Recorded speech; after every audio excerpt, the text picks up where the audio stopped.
More wise words from Solomon. You're watching At the Pastor's Desk.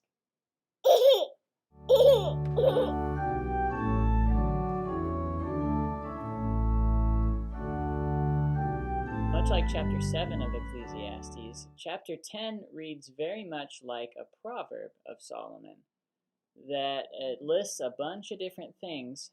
And so instead of trying to group them together and arrange them in that way, it's best to just kind of read through chunk by chunk and go through them as we get to them. So let's do that. Chapter 10, verse 1. Dead flies make the perfumer's ointment give off a stench. So a little folly outweighs wisdom and honor. A wise man's heart inclines him to the right, but a fool's heart to the left. Even when the fool walks on the road, he lacks sense, and he says to everyone that he is a fool. If the anger of the ruler rises against you, do not leave your place, for calmness will lay great offenses to rest. That first line, dead flies make the perfumer's ointment give off a stench, so a little folly outweighs wisdom, carries right from the previous verse, the last verse in chapter 9, where Solomon says, wisdom is better than weapons of war, but one sinner destroys much good. Like this ointment that would smell very nice and be very pleasing, a little, those dead flies ruins that. And likewise, what Solomon says next, that a little folly outweighs wisdom and honor. It just takes a little bit of foolishness to get rid of any amount of wisdom. He continues with wisdom, saying that a wise man's heart inclines him to the right being that which is good, that which is honorable. Think of the parable of the sheep and the goats, where the king sets apart the sheep to his right and the goats to his left. This is to show that the right hand is the hand of mercy, but the left hand is that hand of judgment. And so right has that connotation of goodness, of that which is good, right, and salutary. Whereas the fool's heart is to the left. The fool's heart, the sinner's heart, is inclined to that which is unholy.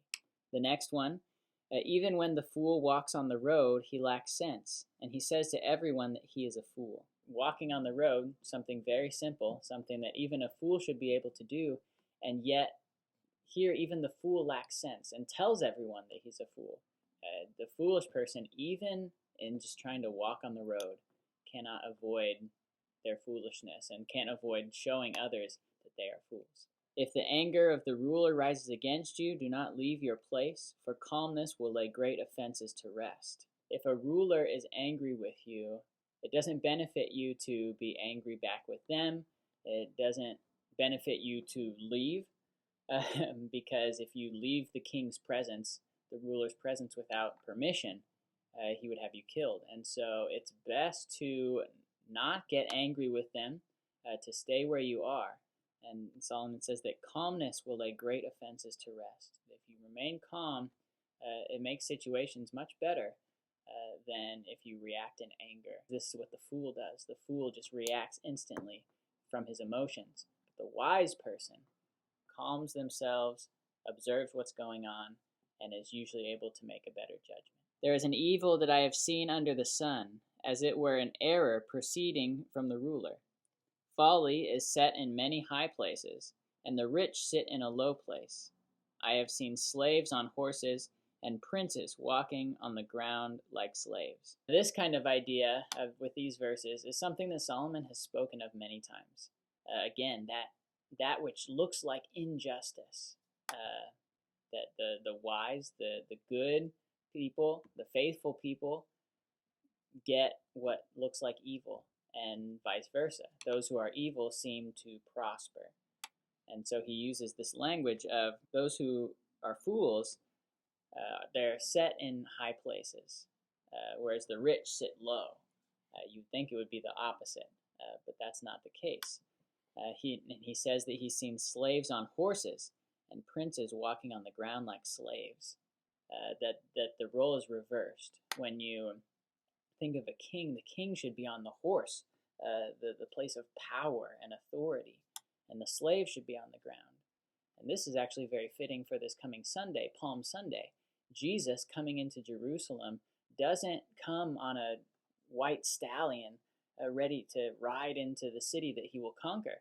He comes in on a donkey's colt, very humble, very lowly.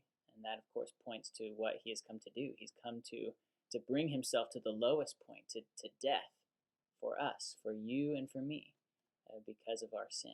This injustice doesn't seem right to us, but we must always remember that God is the one who's in control. He who digs a pit will fall into it, and a serpent will bite him who breaks through a wall. He who quarries stones is hurt by them, and he who splits logs is endangered by them. If the iron is blunt and one does not sharpen the edge, he must use more strength, but wisdom helps one to succeed. If the serpent bites before it is charmed, there is no advantage to the charmer. Verse 8 talks about one who digs a pit and will fall into it, and a serpent will bite him who breaks through the wall. This is similar to the idea that the one who lives by the sword dies by the sword. And Solomon gives a bunch of examples of this. The one who digs a pit will end up falling into it. The one who breaks down walls will end up reaping the punishment of that. Walls back in those days, weren't perfectly well made. They had holes in them, and so animals like snakes and scorpions and things would hide in there.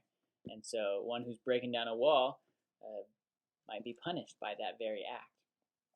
He who quarries stones is hurt by them, and he who splits logs is endangered by them. And so this idea that you might be punished by the very thing that you're doing, that you take pride in.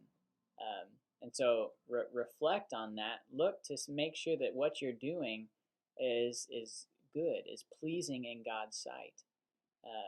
Because if it's not, you could be punished by that very thing later.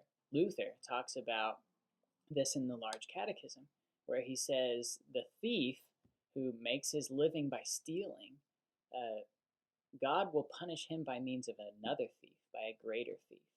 And so this is a clear example of what Solomon is saying here, that he who steals will be stolen from. Solomon goes on, if the iron is blunt and one does not sharpen the edge, he must use more strength, but wisdom helps one to succeed.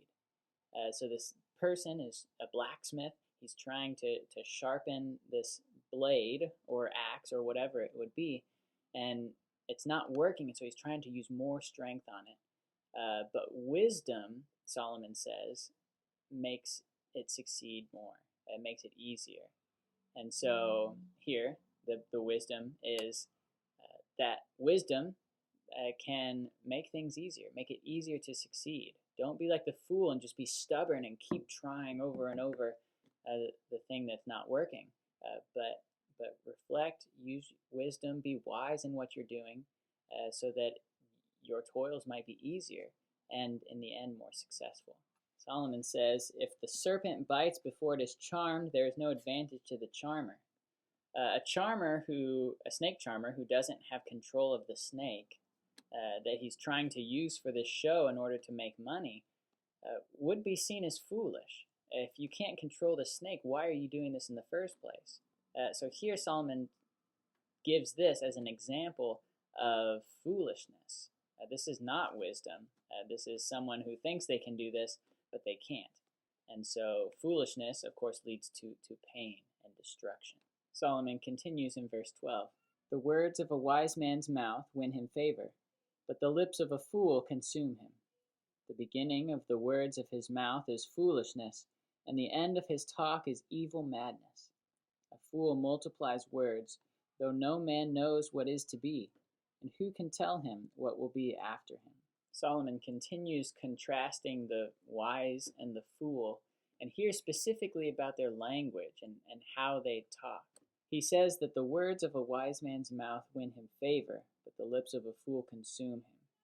And then says that he begins with foolishness and ends with evil, and he speaks many things, many words, but who can say what's going to happen? That the fool doesn't have wisdom in his speech, cannot speak wisely, and so he just, to make up for that, just kind of starts throwing words at people and continues to speak and speak and speak, even though it just continues to show how foolish he is. If you want to identify a fool, just let them talk. In their speech and how they talk, you will see very quickly if they are wise or if they're foolish. And this is what we see here in Solomon's examples. Verse 15.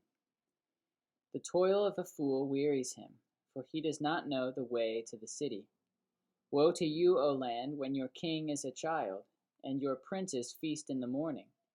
Happy are you, O land, when your king is the son of the nobility, and your princes feast at the proper time, for strength and not for drunkenness. The toil of a fool does him no benefit. It wearies him, it makes him tired, and there's no real success there. So it says he doesn't even know the way to the city, which would be an obvious thing, just further stating this one's foolishness. And then Solomon goes on to talking about how a kingdom is better when the king is not a child or acting childish, and that they don't make good decisions, they are foolish, they have not developed that wisdom. The example that he gives is feasting in the morning, which is not the proper time to do that. You feast in the evening after you have done your work. You feast in the morning and you won't be doing any labor the rest of the day. And so he cites this as an example of foolishness. He says, woe to the land who has this situation. But then he gives the other side, saying that happy are you, O land, when your king is the son of the nobility, someone who would know how to rule, and your princes feast at the proper time, for strength and not for drunkenness. Again, that the intent is good, to strengthen that king, that ruler, and then in turn that he may strengthen the kingdom. These are the good things, the things of the wise, as opposed to the things of the fool. Solomon continues, through sloth the roof sinks in, and through indolence the house leaks. Bread is made for laughter, and wine gladdens life, and money answers everything. Even in your thoughts do not curse the king, nor in your bedroom curse the rich. For a bird of the air will carry your voice, or some winged creature tell the matter. This first verse, in verse 18, talks about laziness, essentially, and says that through sloth the roof sinks in. If you don't take care of your roof, it's going to collapse in on you, both literally and metaphorically. That if you don't take care of the things around you, then it will all come caving in on you. And also, through indolence, your house leaks. That same idea, that laziness leads to problems. And the fool is the one who's lazy. The fool is the one who wants to celebrate and feast in the morning. But no, the wise does the things he needs to do, all for the glory of God. Everything is done for the glory of God. And that's important to note, because if it's not done for the glory of God, it's vanity. It doesn't matter what you do. This next verse has an interesting ending to it. The first part, bread is made for laughter and wine gladdens life. Again, taking enjoyment in the things that God has given you. But this last line, and money answers everything, kind of seems to go against what Solomon has said, that that wealth and riches are vain, they're vanity. But I think what Solomon is getting at here is saying that wealth is a gift of God too, and that it's given by God in order that you may buy food. You might buy bread and wine. You buy things to support your family and your community. Money is a great blessing, but if used too much, and if that is your God, your focus, that is the solution to everything, every problem you have, then it becomes vanity. But with God at the center, wealth is a great blessing. And Solomon ends with kind of this eighth commandment issue here, saying that even in your thoughts you should not curse the king. That someone is going to hear you. And even if no person hears you, God hears everything. God knows what you say. God knows what you think. And so, in everything that you do, in deeds, words, and even in thoughts, don't slander others. Leave the judgment to God, and you just trust in Him to do what is right. Next time, we'll look through chapter 11. God bless.